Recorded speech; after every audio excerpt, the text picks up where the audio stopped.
Okay, Assalamualaikum dan selamat sejahtera. Okay, so sekarang kita akan sambung dengan chapter 3 iaitu Collecting Information and Forecasting Demand. So, chapter ini adalah berkenaan bagaimana cara kita nak kumpulkan maklumat dan juga bagaimana kita nak kenal pasti apakah permintaan yang akan berlaku di masa akan datang. Okay, so sama-sama kita akan study lah dalam chapter ini. Baiklah, yang pertama sekali kita akan tengok apakah component of modern marketing information system. Okay, so marketing information system adalah satu sistem di mana bila kita buat marketing, okay, so kita akan kumpulkan informasi-informasi penting tentang customer, tentang strategi, tentang apa-apa saja aktiviti yang boleh membantu kepada pembangunan syarikat, especially dalam bidang pemasaran atau marketing. Okay, so komponen yang ada bawah modern marketing information system adalah internal company record, marketing intelligence activities dan juga marketing research. So, internal company records adalah simpanan dalaman yang ada dalam syarikat, di mana simpanan ini adalah seperti data pelanggan, lepas tu strategi-strategi yang kita pernah gunakan, lepas tu mungkin kita punya analisa tentang kompetitor, tentang pesaing-pesaing kita. So, kita akan simpan dalam syarikat. So, yang kedua adalah marketing intelligence activities, itu adalah contohnya seperti apa sahaja aktiviti pemasaran yang kita pernah lakukan, kita akan tengok apakah feedback dia, apakah kesan dan tindak balas daripada aktiviti pemasaran tersebut. Adakah makin menarik perhatian customer atau mungkin tidak berjaya menarik perhatian customer. So, kita akan buat analisa dan analisa itu kita akan simpan dekat dalam MIS ni lah. Okay. Dan juga seterusnya adalah marketing research. Bila kita buat kajian pasaran, kita buat kajian tentang customer kita, tentang behavior atau tingkah laku mereka. So, kita juga akan simpan dalam MIS ini untuk rujukan di masa akan datang.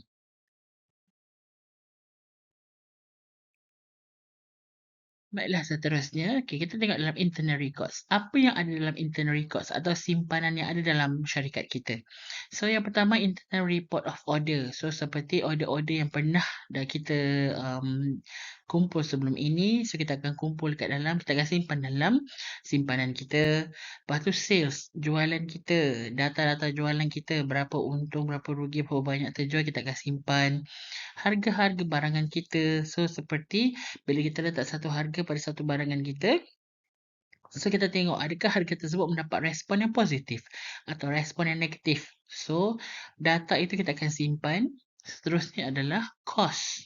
Cost yang digunakan untuk mencipta sesuatu barangan itu. Okay.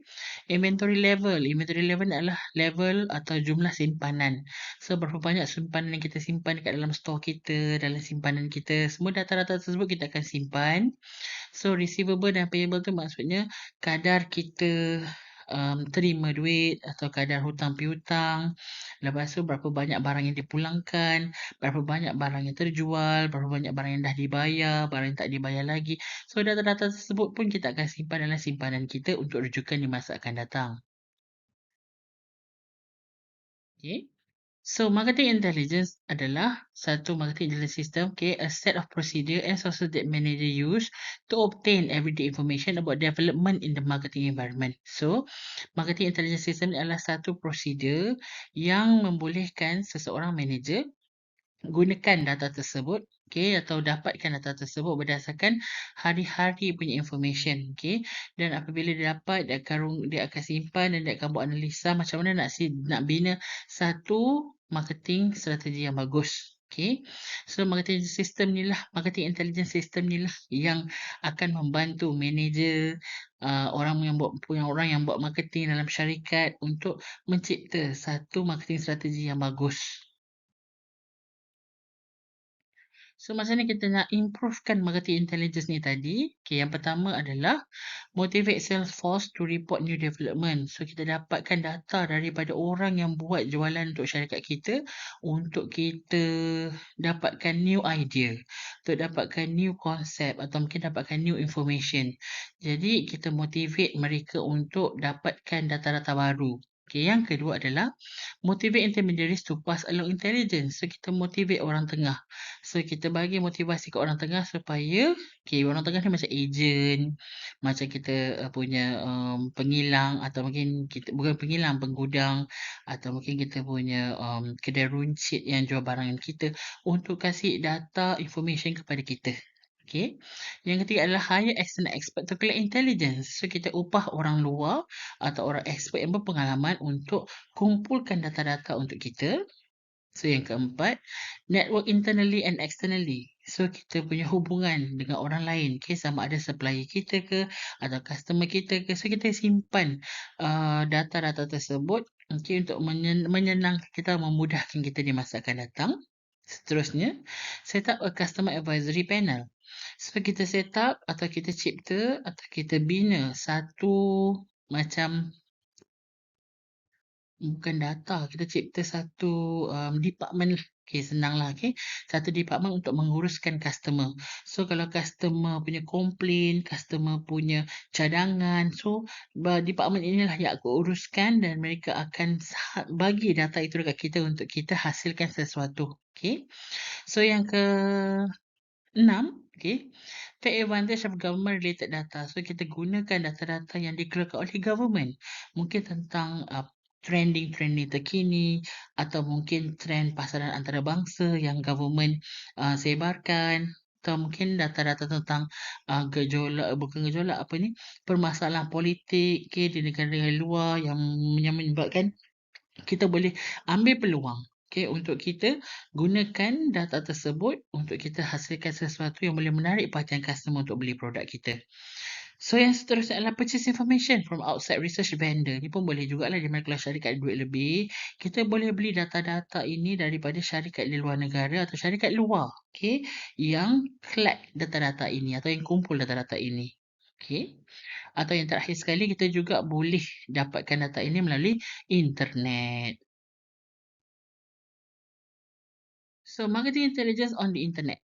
So, kalau kita dapatkan data daripada internet, okay, so kita akan dapat independent customer good and service review forum. So, bila ada customer buat review tentang produk, okay, bila kita search je review jujur. So, akan ada customer-customer buat review jujur tentang produk, sama ada kat YouTube ke atau dekat TikTok ke.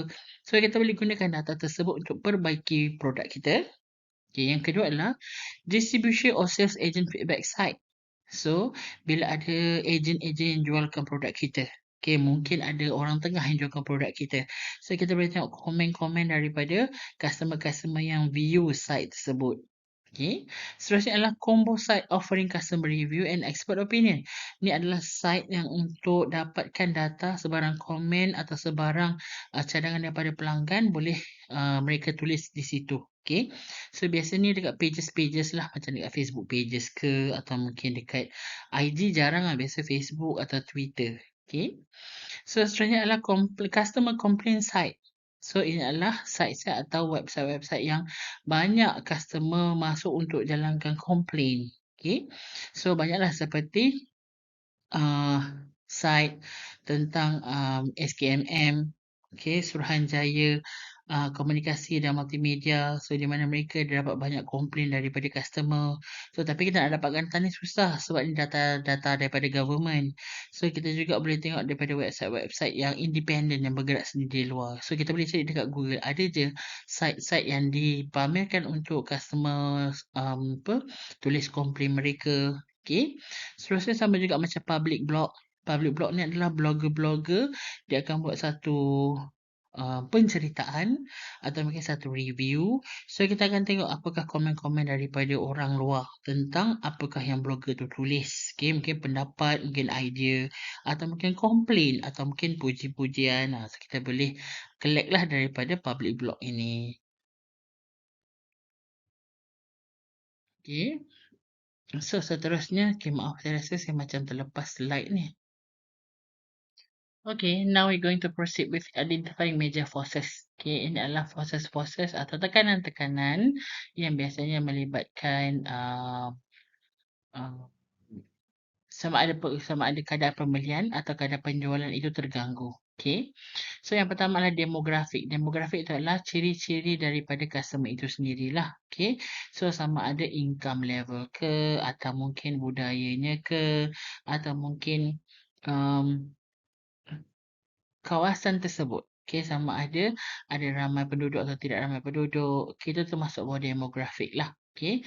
So dan seterusnya masuk pada ekonomi. Ekonomi tahulah kan ekonomi. So perjalanan atau pembangunan di dalam satu kawasan itu. So semakin tinggi pembangunan satu kawasan itu makin bertambahlah kadar ekonomi, maksudnya semakin baguslah ekonomi dalam satu kawasan itu, jadi banyak customer akan berbelanja. Okay. Tetapi kalau kawasan tersebut tidak membangun, okay, so mungkin kadar perbelanjaan itu akan lebih rendah. Okay. So seterusnya adalah socio-cultural, maksudnya pemecahan budaya dalam satu kawasan itu. Okay. So apabila ada satu budaya dalam satu kawasan itu dan budaya tersebut tidak familiar atau mungkin tidak biasa dengan produk kita. So mungkin kadar mereka nak membeli produk kita itu akan kurang lah. Okay. Dari satu kalau produk yang kita jual tidak boleh diterima oleh budaya tersebut. Okay. Contohnya seperti kalau kita jual produk berunsurkan seperti daging. So kita tak bolehlah nak fokuskan market kita dekat kawasan yang ramai penduduk India. Okay, sebab mereka memang tidak dibenarkan untuk makan daging.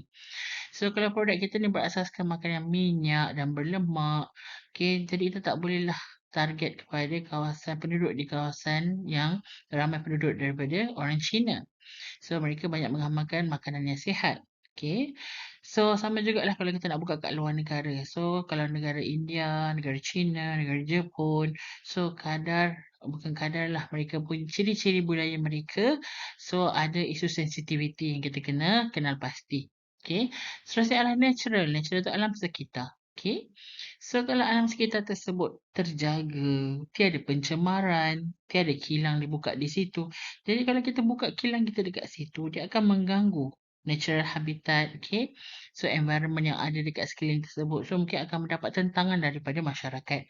So seterusnya adalah technological. So sama jugalah kawasan-kawasan yang berteknologi rendah. So kalau kita ni produk yang berteknologi tinggi buka dekat tersebut, mungkin ada masalah dari segi penerimaan orang dan seterusnya. Mungkin dari segi kalau kita ada masalah teknologi dan kita nak dapatkan bantuan mungkin susah. Okay. So then lepas tu kalau kita nak produce barang kita, tu nak dapatkan barang mentah tu mungkin agak susah. Okay. Dan seterusnya adalah political legal, samalah di mana negara-negara yang ada masalah politik. So akan mengganggu kita punya proses pemasaran dan customer juga mungkin tidak berbelanja seperti biasa. So demographic environment. So tadi seperti yang saya beritahu tadi adalah pecahan customer kepada kumpulan yang lebih kecil. Okay. So kita boleh tengok dekat sini trending perubahan demografik yang melibatkan konteks yang lebih besar. Okay, yang pertama, worldwide population growth. So pembesaran populasi dekat luar negara ini makin lama makin bertambah.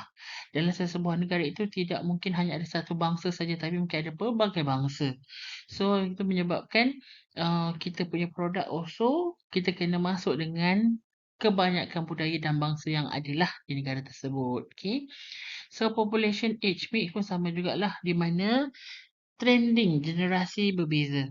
Okay. So level of umur berbeza-beza. Kalau dulu mungkin generasi X atau mungkin generasi yang sebelum itu lagi. So generasi yang sebelum ini dia punya penerimaan terhadap sesuatu barangan itu juga berbeza. Mereka tidak biasa dengan teknologi tinggi, mereka tak biasa dengan internet, okay. Tapi perubahan zaman, okay. Bila umur makin berubah, so golongan-golongan dulu kanak-kanak semakin membesar, mereka membesar dengan teknologi dan juga internet. Jadi itu merupakan salah satu faktor pembelian yang penting menggunakan internet. Okay.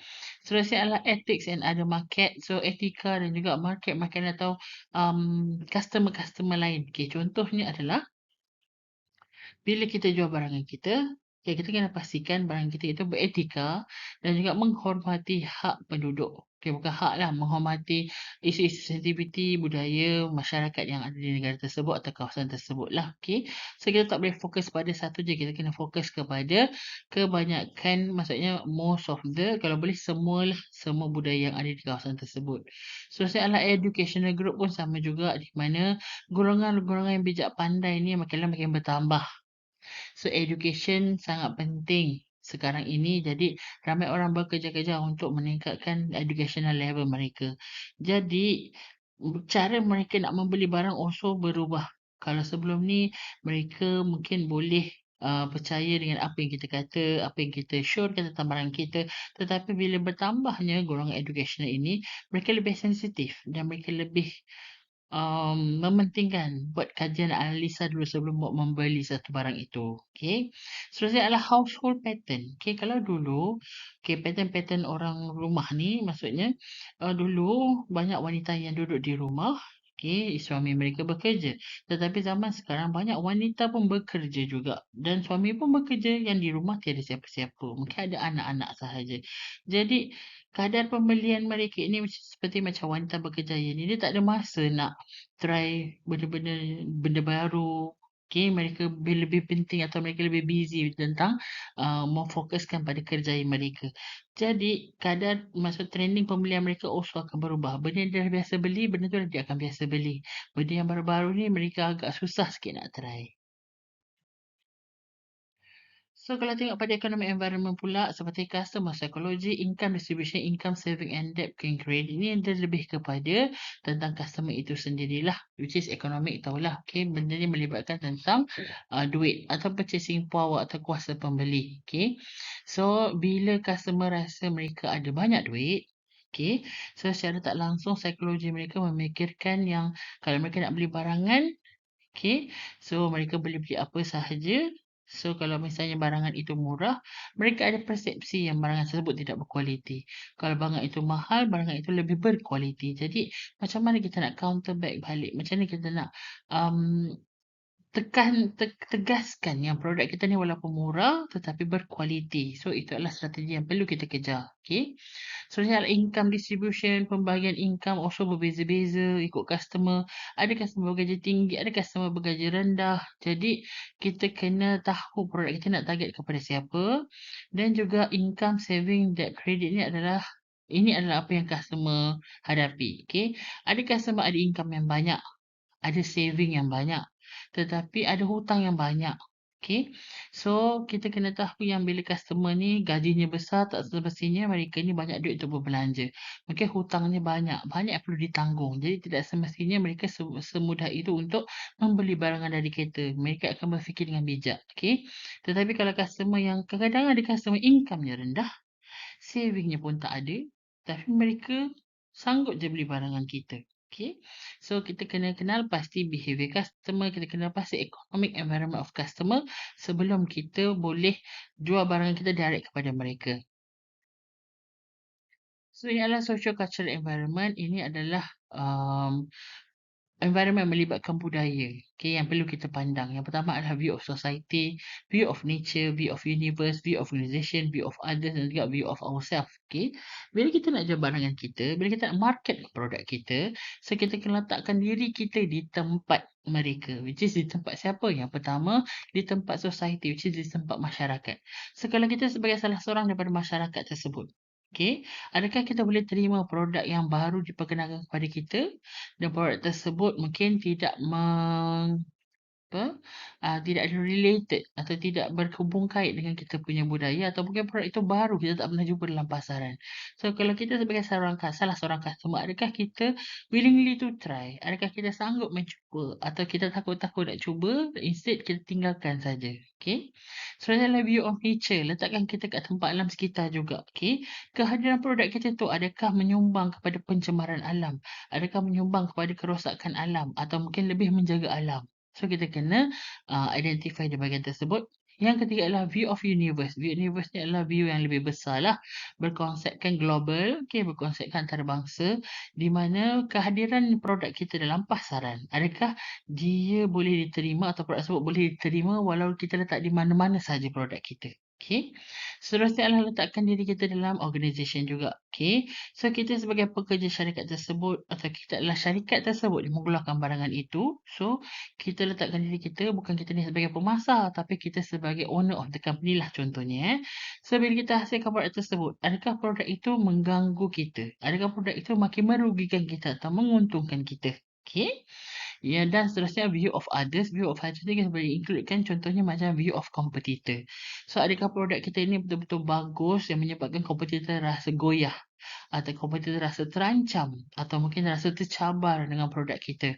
So, atau adakah produk kita ini tak dipandang oleh mereka? Mereka merasakan produk mereka lagi bagus daripada produk kita. So, kita kena tengok juga di tempat itu. Dan seterusnya view of ourselves, tengok pada diri kita sendirilah kemampuan kita mempromosikan barangan tersebut, menjual barangan tersebut dan mencari customer untuk beli barangan tersebut. Adakah bila produk itu dicipta, kita ni mampu untuk dapatkan keuntungan yang company harapkan daripada kita dengan cara menjual barangan tersebut, atau adakah kita tak mampu nak jual barangan tersebut. Okay.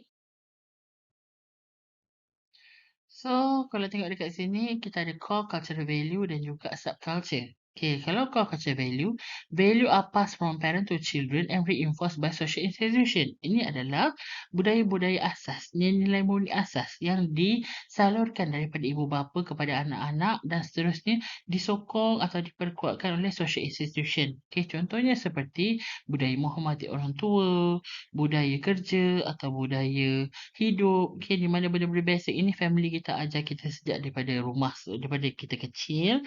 So, bila kita besar, kita amalkan budaya yang telah diterapkan oleh parent kita. So, budaya tersebut membantu kepada um, hasil kerja kita lah. Okay. So, dan seterusnya adalah subculture. Subculture adalah budaya, okay, kalau tengok ayat dekat sini, group with shared values, belief, preferences and behaviors emerging from their special life experience or circumstances. Dia lebih kepada kepercayaan, lebih kepada nilai-nilai yang kita kongsi, rujukan atau mungkin tingkah laku yang kita rasakan benda tu positif atau negatif dan juga ada impact kepada kita punya experience. Maksudnya kita pernah mengalami perkara tersebut. So, adakah perkara tersebut beretika atau tidak beretika, bagus atau tidak bagus, itu adalah satu environment atau satu situasi yang kita perlu tengok jugalah, di mana mungkin ada sesebuah negara pernah berlaku sesuatu. Contohnya macam kita tengok pada impact COVID-19 disebabkan kita ni terlalu mudah atau terlalu memandang ringan, okay, pada virus COVID-19 ni. So, bila kita jumpa customer, bila kita jumpa dengan orang-orang daripada negara lain atau mungkin kepada masyarakat umum, kita selamba je. Kita tak ada self protection, kita tak ada berhati-hati dan end up negara kita teruk kena COVID-19.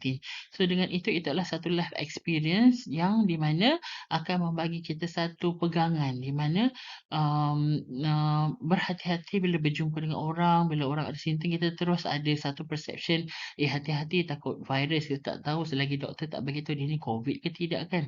So, itu adalah contoh subculture environment yang kita kena faham dan juga kita kena kenal pasti. Seterusnya masuk pada corporate environmentalization. Opportunities await those who can reconcile prosperity with environmental protection. So, bila syarikat boleh menghormati, boleh menjaga alam sekeliling, so dengan itu syarikat tersebut akan mendapat respect daripada customer, dapat respect daripada orang sekeliling untuk diteruskan. Okay? Kalau syarikat kita menjalankan pencemaran, of course rakyat akan atau masyarakat di kawasan tersebut akan memberontak dan juga akan mungkin buat laporan atau mungkin akan cuba menjatuhkan syarikat kita sebab syarikat kita banyak merosakkan alam. Jadi, kita kena kenal pasti apakah aktiviti yang dilakukan oleh syarikat kita, apakah aktiviti yang dilakukan oleh syarikat kita yang boleh menyumbang kepada pencemaran alam, justru perkara tersebut mungkin menyebabkan kita tidak diterima oleh masyarakat. Okay. So, ni adalah technological environment. So, ni environment melibatkan teknologi lah. Okay. So, kalau tengok sekarang zaman berubah di mana perubahan teknologi tu sangat laju. Okay. So, peluang-peluang untuk orang-orang mulakan perniagaan, buat pasaran atau buat iklan ni lebih banyak dan lebih besar. Banyak option-option atau software-software yang ada. Lepas tu, very in R&D budget. So, dengan menggunakan teknologi, budget mungkin berbeza-beza. Kalau dulu kita buat pakai tangan, budgetnya berbeza. Sekarang kita buat barangan pakai mesin, bajet juga berbeza. Okay, so kita boleh, bukan kita boleh take note atau kita boleh pandanglah okay, situasi ini dengan lebih teliti. Seterusnya adalah increase regulation of technological change. So, ini adalah perubahan teknologi yang berlaku dalam syarikat kita. Okay, so adakah dia laju atau adakah dia slow? So kalau kalau kita upgrade teknologi kita terlalu laju, mungkin akan melibatkan kos yang sangat banyak dan juga mungkin takes time untuk kita belajar, untuk kita mahir tentang menggunakan teknologi tersebut atau mungkin mesin tersebut. So kita kena pastikan bila perubahan teknologi ini dah drastik dan dahsyat lajunya, jadi kita kena pastikan pekerja kita juga kena lajulah. Okey, kejar dengan keedaran zaman. So ini adalah political, legal environment. So bila kita nak jalankan operasi kita kena mengikut undang-undang, okey. So ada banyak government agency yang boleh membantu kita untuk kita set up syarikat untuk kita jalankan proses pemasaran dan juga kita kena tengok juga pressure group. Pressure group ni adalah kumpulan-kumpulan yang banyak bagi tekanan apabila produk kita tu ditubuhkan. Contohnya macam dekat Muazzam apabila nak tubuhkan KFC mendapat banyak tentangan dan juga tekanan daripada masyarakat penduduk Muazzam, especially peniaga-peniaga sebab mereka takut produk mereka akan tidak laku. So, agak takes time tau daripada zaman dulu, zaman 2000 sebelum 2010 lagi masa tu orang dah request, ada beberapa orang yang request untuk buka KFC kat Muazzam tetapi mendapat tentangan daripada masyarakat sekeliling tentang penubuhan KFC itu. Okay, so macam ni kita nak ambil hati mereka, itu yang kita kena kenal pasti.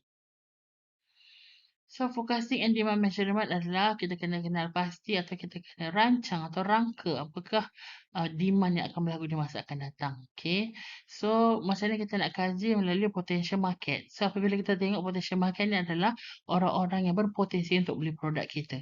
So, apabila mereka menerima produk kita dan keep beli produk kita dan loyal kepada syarikat kita, jadi demand tu kita tahu mereka ni masih boleh terima produk kita dengan cara mereka memang demand nak beli produk kita. Tetapi kalau produk tersebut tak dipandang, potential market pun endahkan produk kita.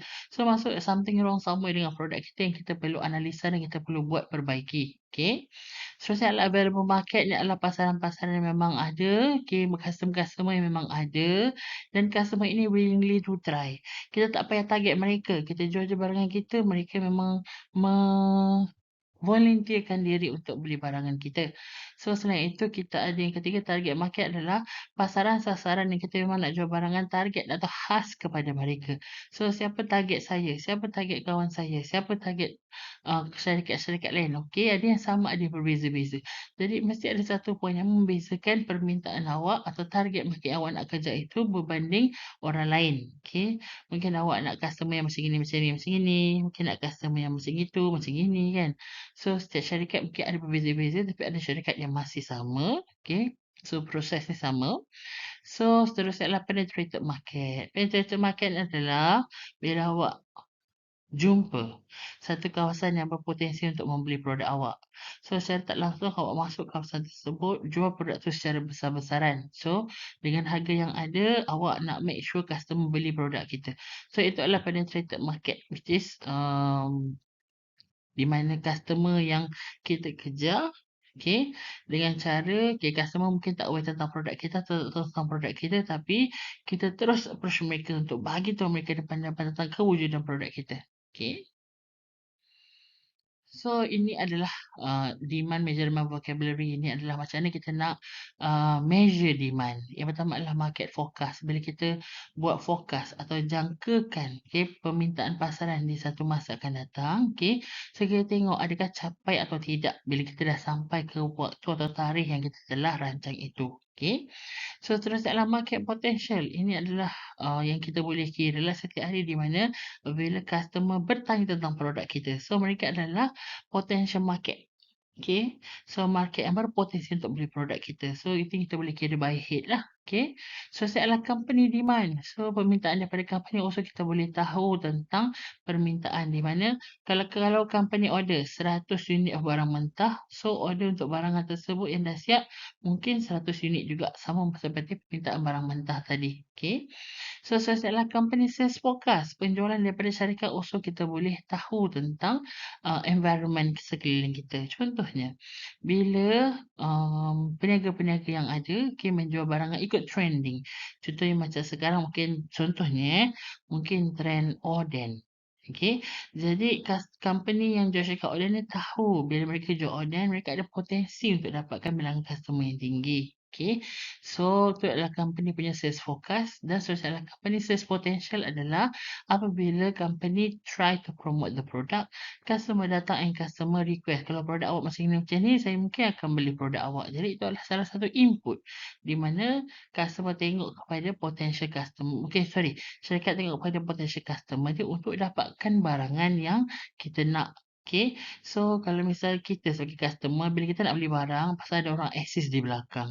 So, kita rasa happy dan mudahlah sebab bila customer ni nak buat persiapan untuk travel ke luar negara, everything went so well dan juga uh, okay, saya kasih contoh yang paling senang Contoh macam ni. Bila syarikat jual satu barangan, okay, dan juga customer bertanya tentang barangan tersebut. So, syarikat boleh kira berapa banyak customer yang bertanya dan customer berminat dengan produk tersebut. Itu adalah contoh company sale potential, masuk potensi jualan yang positif lah. Okay. Okay, area market potential. So, market build up method, multiple factor index method. So, ini awak tak apa boleh tutup dan boleh abaikan. So, ini tak perlu ada factor index ni tak perlu. So, kita tengok juga estimating current demand, industry sales and market sale. Okay, kita boleh tengok. Okay. So, ada setengah kilang kalau sebelum dia menggunakan orang tengah seperti ejen dan juga kedai runcit untuk jual barangan dia. Tapi sekarang zaman dah berubah. So, permintaan also makin banyak. Jadi, apa yang syarikat buatlah syarikat open. So, daripada kilang-kilang open pintu dia untuk customer datang beli direct daripada mereka di kilang. Okay, untuk memudahkan urusan customer dan juga memudahkan untuk kita. Yelah, bila barang dah sikit, customer dah beli awal-awal. Jadi, produk yang kita perlu standby untuk kita sebarkan atau untuk kita jual tu dah tak perlu banyak-banyak lah. Okay, sebab customer dah ramai yang beli awal-awal. So, kita tunggu je next production untuk kita jual barangan tersebut. Okay. So, bila dikatakan industry sale market sale ni, maksudnya kita boleh tahu tentang kalau kita jual barangan kepada syarikat lain. So, syarikat tu adalah syarikat, contoh macam ni saya buat spare part kereta. So, lepas tu, kawan saya dia adalah syarikat yang buat mekanik. So, saya gunakan cara ini di mana setiap kali order saya akan kenal pasti dan take note. Okay. So, saya tengok juga klien-klien saya yang lain macam mana kadar pembelian barangan dia. Dari situ kita boleh kenal pasti permintaan terhadap produk-produk yang kita ada. Okay. So, dan sebenarnya kalau market share adalah permintaan daripada customer lah. Okay. So, bila customer minta sesuatu atau customer request sesuatu, so that sesuatu tu lah yang akan jadi bukan permintaan, akan jadi satu bahan untuk syarikat buat research. Okay. So, daripada customer punya komplain dan customer permintaan tadi, dia telah membantu syarikat untuk keluarkan produk baru. Di samping, syarikat juga boleh kenal pasti berapa ramai yang berminat tentang produk yang awak nak keluarkan ni. Okay. So, estimating future demand. So, macam mana kita nak estimate future punya demand? Maksudnya kita nak kenal pasti jangkaan lah. Okay, di mana akan datang.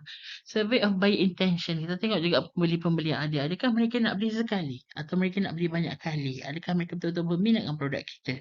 Adakah mereka terpaksa beli produk kita? Atau mereka memang terbuka hati nak beli produk kita. So, dengan itu kita boleh tahu di masa akan datang mereka akan beli lagi produk kita. Seterusnya adalah composite of self-force opinion. So, tengok kepada pendapat-pendapat daripada wakil jualan. So, bila mereka kata customer suka dan customer akan repeat beli produk. Maksudnya, future demand tu akan masih wujud lah. So, saya boleh dapat juga pendapat daripada orang yang pakar. Lepas tu boleh tengok analisa-analisa yang dahulu. Dan juga kita boleh buat testing method. Maksudnya, kita jual satu barang itu dengan harga yang lebih rendah contohnya. Adakah kita punya organisasi bersetuju dengan apa yang kita lakukan? Dan juga adakah permintaan daripada customer sekalian makin bertambah atau makin berkurang? Atau mungkin kita juga boleh tahu melalui kadar pembuatan barangan lah. So, makin banyak barang yang dibuat dan ditaruh dalam pasaran, maksudnya makin tinggi lah tu permintaan maksudnya. Takkanlah kalau tak ada permintaan, kita terus tak buat barangan. Mestilah kita kena buat at least sedikit kan. Cuma kadar berapa banyak produk yang dihasilkan itu, dan juga berapa banyak customer yang kita nak jual produk kita itu, Okay, so kita kena kira betul-betul lah. Jangan customer-nya ramai tetapi barang yang kita nak offer tu tak ada atau sikit. So, maksud customer akan terus patah hati dan mungkin akan lari dekat syarikat lain lah. Okay. So, kita kena pastikan cukup supaya kita nak buat proses market testing ni tadi berjaya.